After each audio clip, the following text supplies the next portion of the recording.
चित बंधन अनिक बार, सर्ब कला समरथ। डोलन ते राखो प्रभु, नानक दे कर हथ। ज्ञान अंजन गुर दिया, अज्ञान अंधेर विनाश। हर कृपा ते संत भेटिया, नानक मन परगास। याही कुल ते प्रगट होए, ताही कुल को नाम। पुन द्वादश गुरिंद को मेरी है प्रणाम। परम सत्कारयोग सतगुरु जी दे पावन पवित्र दरबार विच बैठी हुई साध संगत जियो, अपनियां मन बिरतियां नूं एकागर करन दे लई, रसना नूं पवित्र करन लई एक वारी सारे ही रल के आखिए, धन श्री सतगुरु जगजीत सिंह सच्चे पातशाह। सतगुरु हरगोबिंद सच्चे पातशाह जी दा पावन पवित्र इतिहास साहब जी श्रवण कर रहे सी। इतिहास दे विच प्रसंग चल रहा सी कौलां दा। प्रसंग इत्थों तक पहुंचा है कि सतगुरु हरगोबिंद सच्चे पातशाह जी दे दर्शन कर रही है कौलां, ते कहंदी है कि हे सच्चे पातशाह जी, मैं धनता दे योग हाँ कि मैं मरण जा रही हाँ, ते दूसरे पासे तुहाडा दर्शन हो रहा। कल इत्थों तक कथा पहुंची सी, अज इत्थों अगे मैं प्रारंभ करदा। जिस पद हेत जति ब्रह्मचारी, जोगी आद कष्ट बहु तारी। कौलां कहंदी है कि जिहड़ी पदवी दी प्राप्ति दे वास्ते वड्डे वड्डे ब्रह्मचारी ब्रह्मचर्य नूं धारण करदे ने, वड्डे वड्डे जति जिहड़े ने ਉਹ भी साधना करते ने, वड्डे वड्डे जिहड़े जोगी ने ਉਹ भी जोग की साधना करते ने बड़े कष्टां दे नाल। सो मोको छिनमै दरसायो, हौ मैं दीर्घ रोग मिटायो। ਉਹ ਜਿਹੜੀ चीज़ है ना, ਉਹ एक खिण दे विच सच्चे पातशाह मैनू तुसीं दिखा दिती है। हौमे का जिहड़ा वड्डा दीर्घ रोग है ना, उस नूं मिटा दिता है, क्योंकि हौमे नूं दीर्घ रोग वड्डा रोग मन्निया गया। गुरबाणी भी इस चीज़ की गवाही दिंदी है। गुरु साहब लिखते ने गुरबाणी दे विच, हौमे दीर्घ रोग है। सारियां तो वड्डा जिहड़ा रोग है ना, वो हौमे का रोग मन्निया गया। कौलां कहंदी है कि जिहड़ा हौमे का दीर्घ रोग है ना, जो वड्डा रोग है, वो तुहाडी कृपा दे नाल मुक गया, खत्म हो गए। धन धन सतगुर गत न्यारी, नमो नमो पाव पंजन हारी। कहंदी है सतगुरु सच्चे पातशाह जी, तुसीं धन हो, तुसीं धन हो। तुहाडी जिहड़ी लीला है वो भी न्यारी है, वो भी वखरी है। नमस्कार करदी हाँ, नमस्कार करदी हाँ, हे सच्चे पातशाह, हे संसार सागर तो तारण वाले। गूढ़ गुप्त तत्काल जनायो, कोट जन्म को कष्ट मिटायो। कौलां कहंदी है हे सच्चे पातशाह, जिहड़ा गुज्जा गुप्त भेद सी उस नूं तत्काल ही तुसीं मेरे सामने प्रगट कर दिता है। करोड़ां जन्मां दे जिहड़े मेरे दुख ने ना, उन्हां नूं तुसीं मिटा दिता। हे सतगुर मैं भई सनाथा, इम कह धरियो चरण पर माथा। ग्रंथाकार भाई संतोख सिंह जी लिखते ने, कौलां कहंदी है हे सतगुरु सच्चे पातशाह जी, मैं निहाल हो गई हाँ। इस तरह कहंदी हुई कौलां ने सतगुरां दे चरण कमलां दे उत्ते अपना मत्था ला दिता। श्री हर गोबिंद पुना बखाना, तब तन अंत समानिय राना। उस वेले सतगुरु हरगोबिंद सच्चे पातशाह जी ने दोबारा फिर बचन किया, कहंदे ने हे कौलां, तेरे शरीर दा अंत दा समा जिहड़ा है ना, वो बहुत लागे आ गया। ਹੋ ਕੁਸ਼ਾਸਨ ਪਰ ਥਿਰ ਅਬੈ, ਮਨ ਟਿਕਾਓ ਛੋਰ ਦਿਸ਼ ਸਬੈ। ਸਤਿਗੁਰੂ ਹਰਗੋਬਿੰਦ ਸੱਚੇ ਪਾਤਸ਼ਾਹ ਜੀ ਨੇ ਹੁਕਮ ਕੀਤਾ ਹੈ ਕਿ ਹੁਣ ਤੂੰ ਦੱਬ ਦੇ ਕੁਸ਼ਾ ਦੇ ਆਸਣ ਦੇ ਉੱਤੇ ਲੰਮੀ ਪੈ ਜਾ, ਮਨ ਨੂੰ ਟਿਕਾ ਦੇ ਵਿੱਚ ਕਰ ਲਾ, ਛੋਰ ਦਿਸ਼ ਸਬੈ, ਸਾਰਿਆਂ ਪਾਸਿਆਂ ਤੋਂ ਮਨ ਨੂੰ ਹਟਾ ਕੇ ਇੱਕ ਰਸ ਬਿਰਤੀ ਦੇ ਵਿੱਚ ਅਡੋਲ ਹੋ ਜਾ।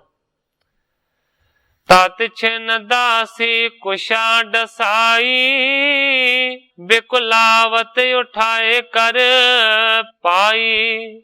ਉਸੇ ਵੇਲੇ ਦਾਸੀ ਨੇ ਦੱਬ ਦਾ ਜਿਹੜਾ ਵਿਛਾਉਣਾ ਸੀ ਉਹ ਧਰਤੀ ਦੇ ਉੱਤੇ ਵਿਛਾ ਦਿੱਤਾ ਤੇ ਜਿਹੜੀ ਬੜੀ ਵਿਆਕਲ ਸੀ ਉਸ ਨੂੰ ਚੁੱਕ ਕੇ ਸਤਿਗੁਰੂ ਸੱਚੇ ਪਾਤਸ਼ਾਹ ਜੀ ਨੇ ਉਸ ਦੱਬ ਦੇ ਆਸਣ ਦੇ ਉੱਤੇ ਲਿਟਾ ਦਿੱਤਾ, ਕਿਉਂਕਿ ਕੌਲਾਂ ਉੱਠ ਵੀ ਨਹੀਂ ਸੀ ਸਕਦੀ। ਆਂਖ ਯੋਘਾਰਤ ਹੇਰਤ ਗੁਰ ਕੋ, ਬਸਨਹਾਰ ਜੋ ਨਿਸ ਦਿਨ ਉਰ ਕੋ। ਜਿਹੜੇ ਸਤਿਗੁਰੂ ਹਰਗੋਬਿੰਦ ਸੱਚੇ ਪਾਤਸ਼ਾਹ ਜੀ ਰਾਤ ਤੇ ਦਿਨ ਕੌਲਾਂ ਦੇ ਹਿਰਦੇ ਦੇ ਵਿੱਚ ਵਸਦੇ ਸਨ, ਉਹਨਾਂ ਸਤਿਗੁਰੂ ਸੱਚੇ ਪਾਤਸ਼ਾਹ ਜੀ ਦਾ ਦਰਸ਼ਨ ਕਰ ਰਹੀ ਹੈ ਚੰਗੇ ਤਰੀਕੇ ਦੇ ਨਾਲ, ਅੱਖਾਂ ਨੂੰ ਉਗਾੜ ਕੇ ਖੋਲ ਕੇ। ਬੋਲਣ ਸ਼ਕਤ ਰਹੀ ਪੁਣ ਨਾਹੀ, ਚਖਨ ਪਲਕ ਗੁਰ ਦਰਸ਼ਨ ਮਾਹੀ। ਹੌਲੀ ਹੌਲੀ ਜਿਹੜੀ ਬੋਲਣ ਦੀ ਸਮਰੱਥਾ ਸੀ ਉਹ ਵੀ ਕੌਲਾਂ ਦੇ ਵਿੱਚ ਨਾ ਰਹੀ, ਬੋਲਣਾ ਵੀ ਬੰਦ ਕਰ ਦਿੱਤਾ ਹੈ। ਕਹਿਣ ਤੋਂ ਭਾਵ ਹੈ ਕਿ ਬੋਲ ਵੀ ਨਹੀਂ ਸਕਦੀ, ਹੁਣ ਇੰਨੀ ਸਮਰੱਥਾ ਖਤਮ ਹੁੰਦੀ ਜਾ ਰਹੀ ਹੈ। ਚਖਨ ਪਲਕ ਗੁਰ ਦਰਸ਼ਨ ਮਾਹੀ, ਹੁਣ ਸਿਰਫ ਸਤਿਗੁਰੂ ਸੱਚੇ ਪਾਤਸ਼ਾਹ ਜੀ ਦਾ ਉਹ ਦਰਸ਼ਨ ਕਰਦੀ ਹੈ ਆਪਣੀਆਂ ਅੱਖਾਂ ਨੂੰ ਖੋਲ ਕੇ, ਪਰ ਬੋਲਿਆ ਨਹੀਂ ਜਾਂਦਾ।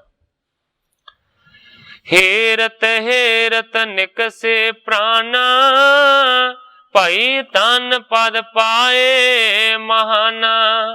ਗ੍ਰੰਥਾਕਾਰ ਭਾਈ ਸੰਤੋਖ ਸਿੰਘ ਜੀ ਲਿਖਦੇ ਨੇ, ਇਸੇ ਤਰੀਕੇ ਦੇ ਨਾਲ ਸਤਿਗੁਰਾਂ ਦਾ ਦਰਸ਼ਨ ਕਰਦਿਆਂ ਕਰਦਿਆਂ ਕੌਲਾਂ ਦੇ ਪ੍ਰਾਣ ਜਿਹੜੇ ਸੀ ਉਹ ਸਰੀਰ ਦੇ ਵਿੱਚੋਂ ਨਿਕਲ ਗਏ।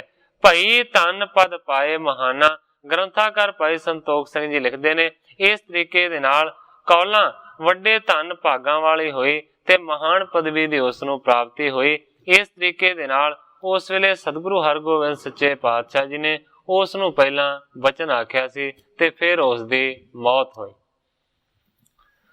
ਹੁਣ ਦੇ ਸਨੇਹ ਨੂੰ ਛੱਡ ਕਰਕੇ, ਨਿਜ ਰੂਪ ਵਿੱਚ ਸੁਰਤ ਖਲਾਰ ਕੌਲਾਂ, ਪਹਿਰ ਦਿਨ ਚੜੇ ਕੱਲ ਛੱਡ ਜਾਣਾ, ਇਹ ਝੂਠ ਅਸਾਰ ਸੰਸਾਰ ਕੌਲਾਂ।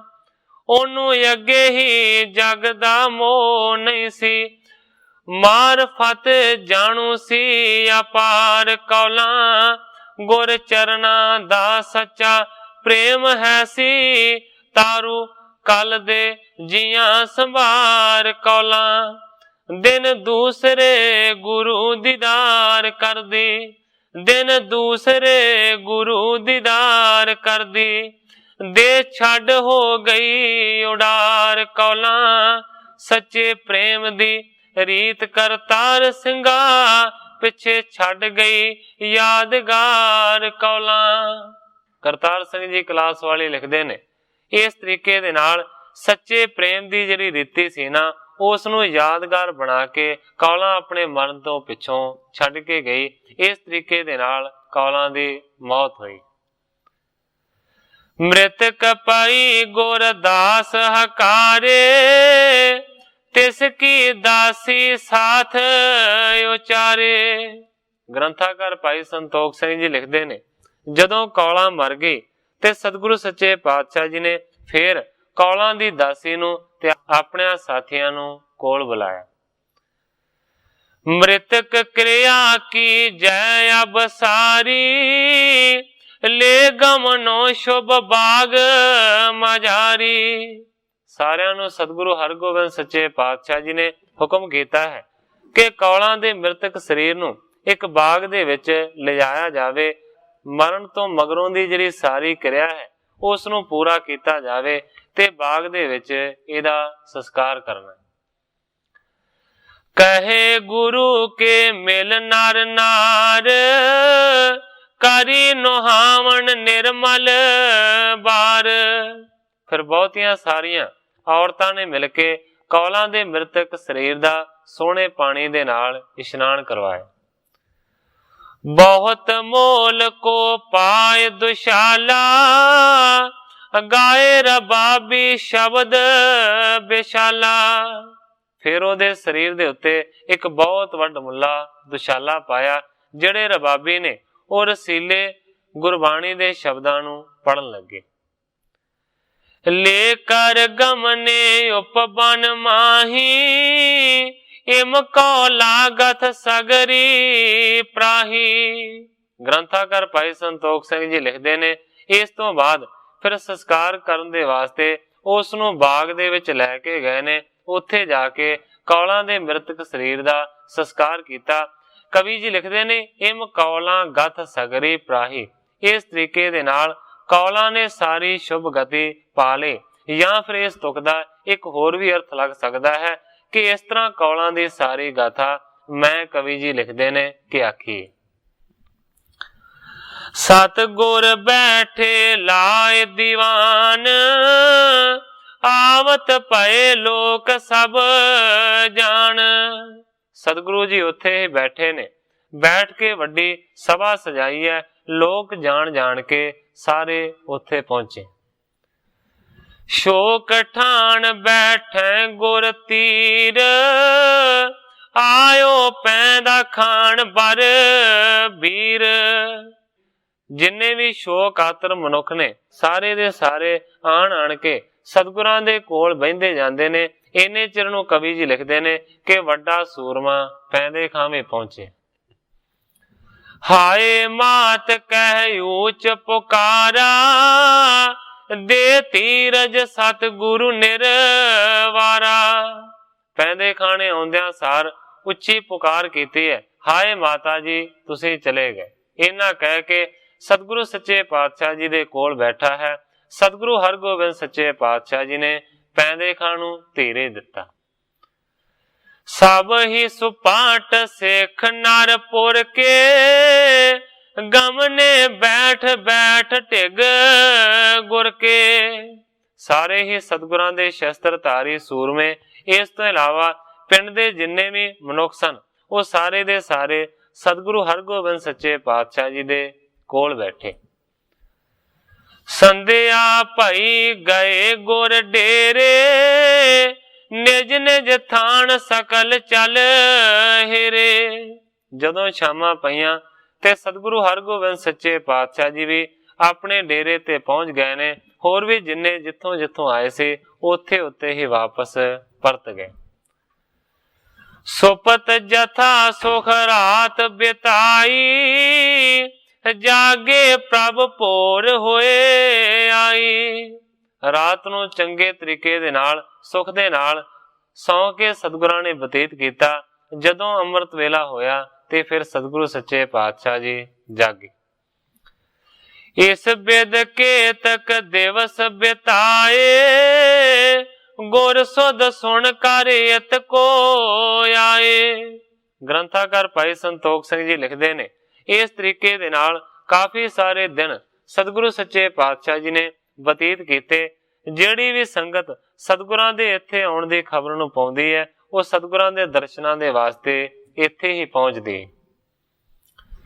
ਚਾਕਰ ਰਹਿਣ ਸੁਭਾਟ ਚੱਲ ਆਵੇਂ, ਦੇਖ ਉਚਤ ਰਣ ਗੁਰੂ ਟਿਕਾਵੇਂ। ਜਿਹੜੇ ਚਾਕਰ ਨੇ, ਜਿਹੜੇ ਨੌਕਰ ਨੇ, ਸ਼ਸਤਰਧਾਰੀ, ਉਹ ਸਤਿਗੁਰਾਂ ਦੇ ਕੋਲ ਨੌਕਰੀ ਕਰਨ ਦੇ ਵਾਸਤੇ ਆਉਂਦੇ ਨੇ। ਦੇਖ ਉਚਿਤ ਰਣ ਗੁਰੂ ਟਿਕਾਵੇਂ, ਭਾਵ ਕੇ ਉਚਿਤ ਯੋਧੇ ਜਾਣ ਕੇ ਸਤਿਗੁਰੂ ਜੀ ਉਹਨਾਂ ਨੂੰ ਆਪਣੀ ਨੌਕਰੀ ਦੇ ਉੱਤੇ ਰੱਖ ਲੈਂਦੇ ਨੇ। ਭਇਓ ਸ਼ਾਹ ਕੇ ਸੰਗ ਬਖੇਰਾ, ਲੜ ਕਰ ਲਸ਼ਕਰ ਹਤਿਓ ਕਨੇਰਾ। ਬਾਦਸ਼ਾਹ ਦੇ ਨਾਲ ਵੱਡਾ ਬਖੇੜਾ ਪੈਦਾ ਹੋਇਆ ਕਿ ਲੜ ਕੇ ਬਾਦਸ਼ਾਹ ਦੇ ਵੱਡੇ ਲਸ਼ਕਰ ਨੂੰ ਖਤਮ ਕਰ ਦਿੱਤਾ। ਭਾਇਓ ਬਿਦਤ ਜਸ ਜਹ ਕਹਿ ਸਾਰੇ, ਅਰੇ ਆਜ ਕੋ ਸ਼ਾਹ ਅਗਾਰੇ।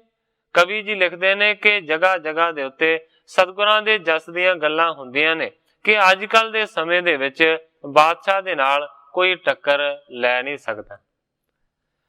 बिना मवास गिरन के थान, अटकै कौन प्राण दे हान। पहाड़ां दे आकी टिकाणियां तो बगैर होर किसी भी जगह दे उत्ते कोई आकी रह नहीं सकता, कोई मवास बन नहीं सकता।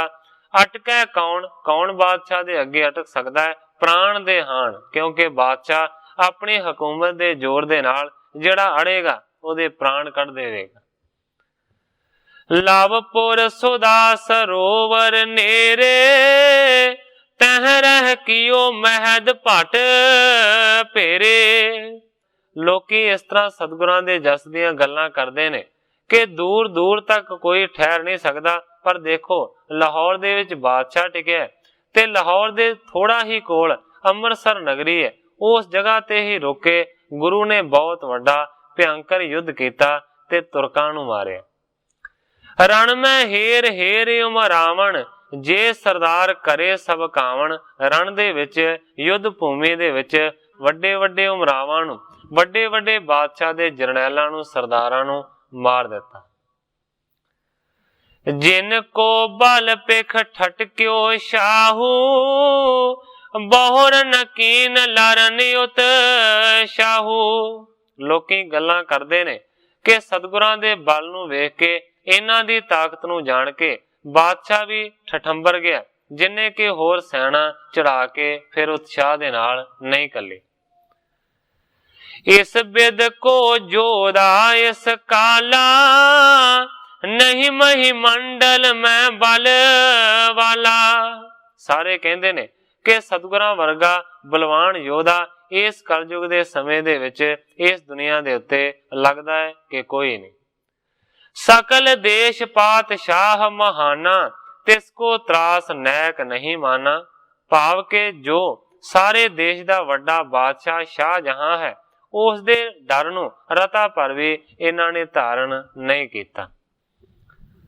हथ लश्कर को तूर मिलायो, निरपै बास द्वाबे अब आयो।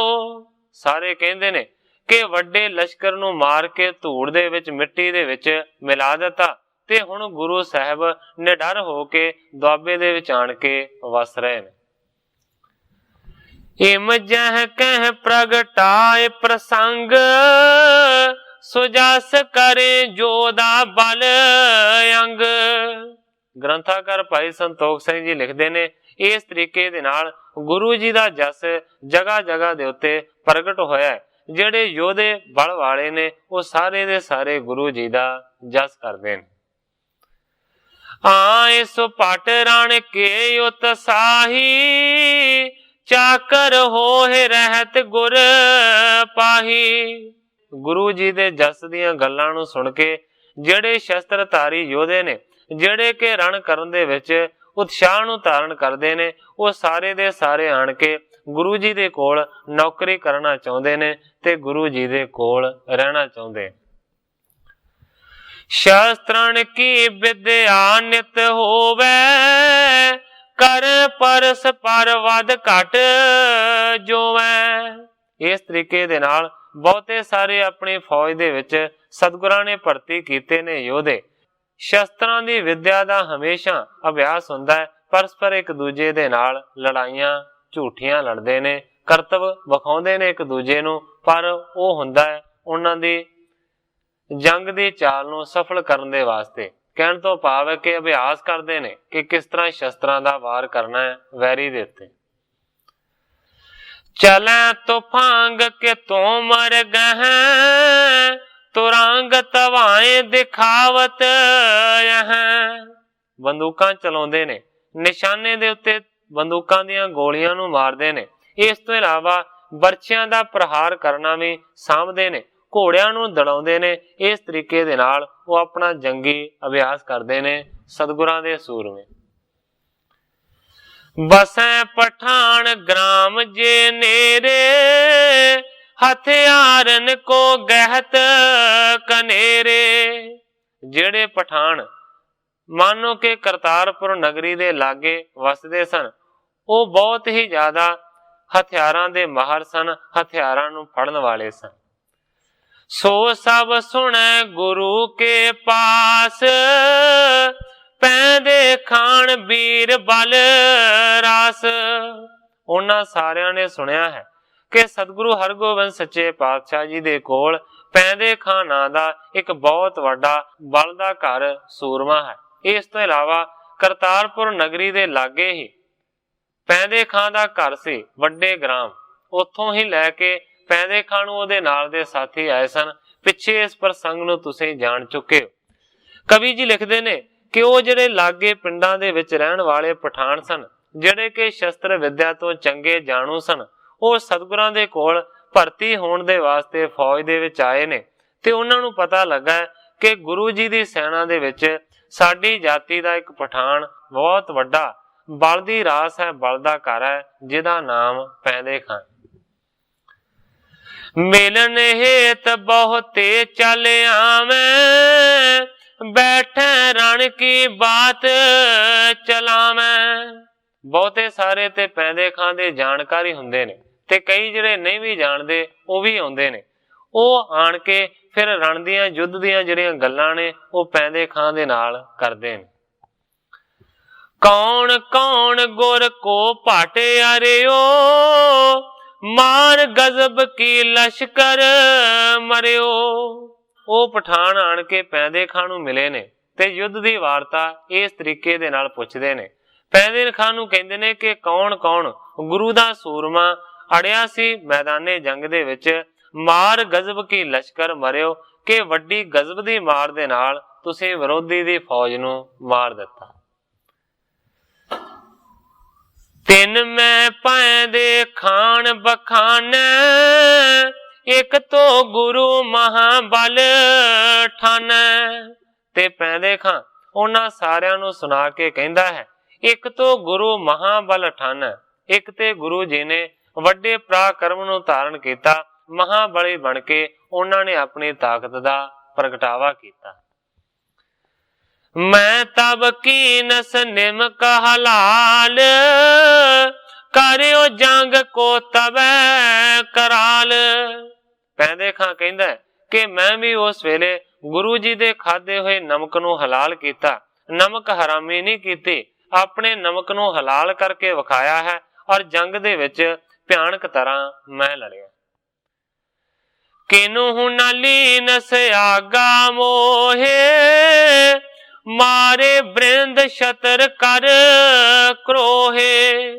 ਪੈਂਦੇ ਖਾਂ ਸਾਰਿਆਂ ਨੂੰ ਕਹਿੰਦਾ ਹੈ ਕਿ ਰਣ ਭੂਮੀ ਦੇ ਵਿੱਚ ਮੇਰੇ ਸਾਹਮਣੇ ਕੋਈ ਵੀ ਅੜ ਨਹੀਂ ਸਕਿਆ, ਠਹਿਰ ਨਹੀਂ ਸਕਿਆ। ਮੈਂ ਕ੍ਰੋਧ ਦੇ ਨਾਲ ਬਹੁਤੇ ਸਾਰੇ ਸ਼ਤਰੂਆਂ ਨੂੰ ਮਾਰ ਦਿੱਤਾ। ਮੋਹ ਬਿਨ ਫਤਿਹ ਨਾ ਹੋਤ ਲੜਾਈ, ਗਣ ਯੋਧਾਨ ਕੌਣ ਇਮ ਕਾਈ। ਉਹਨਾਂ ਸਾਰਿਆਂ ਸੁਣਨ ਵਾਲਿਆਂ ਨੂੰ ਪੈਂਦੇ ਖਾਂ ਕਹਿੰਦਾ ਹੈ ਕਿ ਜੇਕਰ ਸੱਚੀ ਗੱਲ ਪੁੱਛਦੇ ਹੋ, ਮੋਹ ਬਿਨ ਫਤਿਹ ਨਾ ਹੋਤ ਲੜਾਈ, ਜੇ ਮੈਂ ਉਸ ਰਣ ਭੂਮੀ ਦੇ ਵਿੱਚ ਨਾ ਲੜਦਾ ਤੇ ਕਦੇ ਵੀ ਜਿੱਤ ਦੀ ਪ੍ਰਾਪਤੀ ਨਾ ਹੁੰਦੀ, ਕਿਉਂਕਿ ਗਣ ਯੋਧਾਨ ਕੌਣ ਮਕਾਈ, ਜਿਵੇਂ ਮੈਂ ਵੈਰੀਆਂ ਬਹੁਤਿਆਂ ਨੂੰ ਮਾਰਿਆ, ਇਸ ਤਰ੍ਹਾਂ ਕਿੰਨੇ ਮਾਰਨਾ ਸੀ। ਤੇ ਮੇਰੇ ਤੋਂ ਬਗੈਰ ਲੱਗਦਾ ਹੈ ਕਿ ਰਣ ਦੀ ਫਤਿਹ ਹੀ ਨਹੀਂ ਸੀ ਹੋਣੀ, ਜਿੱਤ ਦੀ ਪ੍ਰਾਪਤੀ ਹੀ ਨਹੀਂ ਸੀ ਹੋਣੀ। ਜਿਸ ਕੇ ਇੱਕ ਇੱਕ ਖੜਗ ਪ੍ਰਹਾਰਾ, ਸਹਿਤ ਤੁਰੰਗ ਜੁਦਾ ਕਰ ਡਾਰਾ। ਪੈਂਦੇ ਖਾਂ ਕਹਿੰਦਾ ਕਿ ਜਿਹਦੇ ਉੱਤੇ ਵੀ ਮੈਂ ਇੱਕ ਵਾਰ ਕੀਤਾ, ਉਹ ਸਮੇਤ ਘੋੜੇ ਦੇ ਅਸਵਾਰ ਮਾਰਿਆ ਗਿਆ। ਕਿਸ ਕੋ ਦੀਨ ਤਕੇਲਾ ਮਾਰਿਓ, ਕੋ ਹੈ ਪਗ ਗਹਿ ਉਲਟਾ ਡਾਰਿਓ। ਆਪਣੀ ਸੂਰਮਤਾਈ ਦੀਆਂ ਗੱਲਾਂ ਸੁਣਾਉਂਦਾ ਹੈ। ਕਹਿੰਦਾ ਹੈ ਕਿ ਕਈਆਂ ਨੂੰ ਤੇ ਹਥਿਆਰਾਂ ਦੇ ਨਾਲ ਮੈਂ ਮਾਰ ਦਿੱਤਾ, ਪਰ ਕਹਿੰਦਾ ਕਈਆਂ ਨੂੰ ਧੱਕੇ ਦੇ ਦੇ ਕੇ ਹੀ ਰਣ ਭੂਮੀ ਦੇ ਵਿੱਚ ਮੈਂ ਥੱਲੇ ਸੁੱਟ ਦਿੱਤਾ। ਕੋ ਹੈ ਪਗ ਗਹਿ ਉਲਟਾ ਡਾਰਿਓ, ਕਿਸੇ ਘੋੜੇ ਦੇ ਪੈਰ ਨੂੰ ਚੁੱਕ ਕੇ ਉਸ ਨੂੰ ਉਲਟਾ ਕੇ ਮਾਰਿਆ। ਇਸ ਤਰ੍ਹਾਂ ਦਾ ਪਰਾਕਰਮ ਕੀਤਾ। ਕੋ ਤੀਰਨ ਕੇ ਸਾਥ ਪਰੋਏ, ਭਾਗੇ ਰਿਪ ਨਹੀਂ ਸਨਮੁਖ ਜੋਏ। ਪੈਂਦੇ ਖਾਂ ਕਹਿੰਦਾ ਕਿ ਕਈਆਂ ਨੂੰ ਤੀਰਾਂ ਦੇ ਵਿੱਚ ਮੈਂ ਪਰੋ ਦਿੱਤਾ, ਵਿੰਨ ਦਿੱਤਾ, ਵੈਰੀ ਵੇਖ ਕੇ ਸਾਰੇ ਦੌੜ ਗਏ, ਕੋਈ ਮੇਰੇ ਸਾਹਮਣੇ ਨਹੀਂ ਟਿਕਿਆ। जो मैं गुरु के निकट ना होत, किम संगर की विजय यादोत। ਸਾਰਿਆਂ ਨੂੰ ਸੁਣਾ ਕੇ ਕਹਿੰਦਾ ਹੈ ਕਿ ਤੁਸੀਂ ਸਾਰੇ ਦੇ ਸਾਰੇ ਸੋਚੋ, ਜੇਕਰ ਮੈਂ ਗੁਰੂ ਦੇ ਨਾਲ ਉਸ ਜੰਗ ਭੂਮੀ ਦੇ ਵਿੱਚ ਨਾ ਹੁੰਦਾ ਤੇ ਕਿਸ ਤਰੀਕੇ ਦੇ ਨਾਲ ਜੰਗ ਭੂਮੀ ਦੇ ਵਿੱਚੋਂ ਸਾਡੀ ਵਿਜੈ ਹੁੰਦੀ। ਕਹਿਣ ਤੋਂ ਭਾਵ ਇਹ ਹੈ ਕਿ ਜੇ ਮੈਂ ਨਾ ਹੁੰਦਾ ਤੇ ਕਦੇ ਗੁਰੂ ਨੂੰ ਫਤਿਹ ਦੀ ਪ੍ਰਾਪਤੀ ਨਹੀਂ ਸੀ ਹੋਣੀ। ਮੁਝ ਕੋ ਜਾਣ ਬੜੋ ਬਲਵਾਨ, ਰਾਖੈ ਨਿਕਟ ਅਦਕ ਸਨਮਾਨ। ਹੁਣ ਪੈਂਦੇ ਖਾਂ ਦਿਨੋਂ ਦਿਨ ਹੰਕਾਰੀ ਹੁੰਦਾ ਜਾਂਦਾ ਹੈ। ਕਹਿੰਦਾ ਹੈ ਸਾਰਿਆਂ ਨੂੰ ਕਿ ਮੈਨੂੰ ਵੱਡਾ ਬਲ ਵਾਲਾ ਜਾਣਦੇ ਨੇ, ਤਾਕਤ ਵਾਲਾ ਜਾਣਦੇ ਨੇ, ਇਸ ਕਰਕੇ ਗੁਰੂ ਜੀ ਮੈਨੂੰ ਹਮੇਸ਼ਾ ਸਨਮਾਨ ਦੇ ਨਾਲ ਆਪਣੇ ਕੋਲ ਰੱਖਦੇ ਨੇ। ਫਤਿਹ ਮੋਹ ਪੁਜ ਦੰਡਨ ਬਸੈ, ਕੌਣ ਸਹਿ ਸਹਿ ਦੇਖਤ ਨਸੈ। ਸਾਰਿਆਂ ਨੂੰ ਪੈਂਦੇ ਖਾਂ ਕਹਿੰਦਾ ਹੈ ਕਿ ਜਿਹੜੀ ਜਿੱਤ ਹੈ ਉਹ ਤੇ ਮੇਰੇ ਡੌਲਿਆਂ ਦੇ ਵਿੱਚ ਵਸਦੀ ਹੈ। ਭਾਵ ਕਿ ਜਿੱਤ ਦਾ ਵਾਸਾ ਮੇਰਿਆਂ ਡੌਲਿਆਂ ਦੇ ਵਿੱਚ ਹੈ। ਕੌਣ ਸਕੈ ਸਹਿ, ਮੇਰੇ ਵਾਰਾਂ ਨੂੰ ਕੌਣ ਸਹਿ ਸਕਦਾ ਹੈ। ਦੇਖਤ ਨਸੈ, ਛੋਟੇ ਮੋਟੇ ਸੂਰਮੇ ਤੇ ਮੈਨੂੰ ਵੇਖ ਕੇ ਹੀ ਦੌੜ ਜਾਂਦੇ। ਇਤਿਆਦਿਕ ਬੋਲਤ ਜਹ ਕਹਾਂ, ਵਾਦਿਓ ਗਰਭ ਪੈਂਦੇ ਔਰ ਮਹਾ।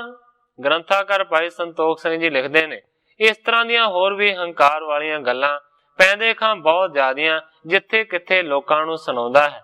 ਕਵੀ ਜੀ ਲਿਖਦੇ ਨੇ, ਵਧਿਓ ਗਰਭ ਪੈਂਦੇ ਔਰ ਮਹਾਂ। ਪੈਂਦੇ ਖਾਂ ਦੇ ਹਿਰਦੇ ਦੇ ਵਿੱਚ ਬਹੁਤਾ ਹੀ ਜ਼ਿਆਦਾ ਹੰਕਾਰ ਵੱਧ ਗਿਆ। ਸਤਿਗੁਰ ਜਾਣਿਓ ਭਾ ਮਤਹੀਨਾ, ਜਰੈ ਵਡਾਈ ਨਹੀਂ ਮਨ ਪੀਨਾ। ਹੁਣ ਅੰਤਰਜਾਮੀ ਸਤਿਗੁਰੂ ਸੱਚੇ ਪਾਤਸ਼ਾਹ ਜੀ ਵੀ ਜਾਣਦੇ ਨੇ ਕਿ ਪੈਂਦੇ ਖਾਂ ਕਿਸ ਤਰ੍ਹਾਂ ਦਾ ਹੰਕਾਰੀ ਹੋ ਗਿਆ। ਸਤਿਗੁਰੂ ਜੀ ਵਿਚਾਰਦੇ ਨੇ, ਭਾ ਮਤਹੀਨਾ। ਪੈਂਦੇ ਖਾਂ ਦੀ ਮਤ ਦਿਨੋਂ ਦਿਨ ਮਾਰੀ ਜਾ ਰਹੀ ਹੈ, ਇਹ ਮਤ ਤੋਂ ਖਾਲੀ ਹੁੰਦਾ ਜਾਂਦਾ ਹੈ।